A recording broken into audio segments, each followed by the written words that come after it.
Estoy harta. Estoy harta de todo este dolor. Estoy harta de estar así, no vale la pena.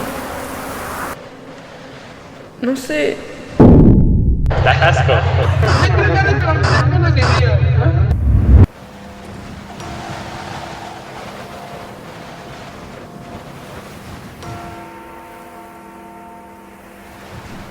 Nadie me va a echar de menos.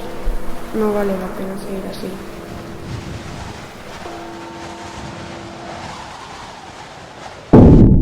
Vas a morir de asco. Das asco, muérete. Da igual que estudie, vas a suspender de todas formas.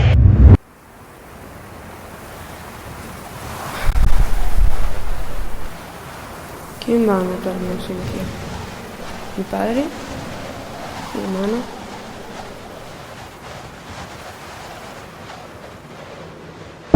Te odio.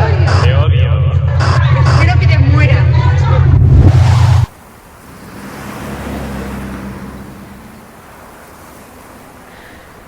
Nadie va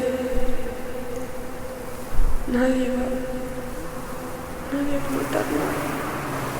Si nadie me quiere, si todos me insultan. Hija mía, ¿te pasa algo? Nos tienes muy preocupados. Te queremos muchísimo. No sé, pero no quiero seguir sufriendo de esta manera. Creo que no me lo merezco. Pero no quiero estar así, no quiero. No vale la pena que siga así. Nadie me va a echar de menos, nadie va a notar mi ausencia. Papá, mamá.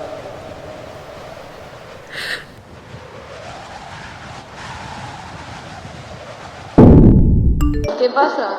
Ya sabes que puedes contar conmigo para lo que quieras.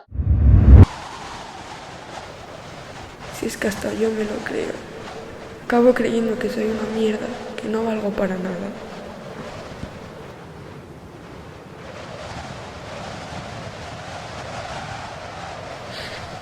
No quiero seguir así, sufriendo, como una estúpida, dejando que me hagan daño.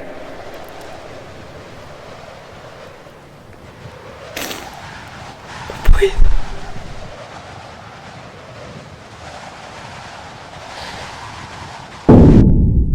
Te quiero mucho. Mi hermana. Ay, mi hermanita. Esas personas las voy a echar mucho de menos. Pero no quiero seguir así. ¿Qué debo hacer? Te quiero.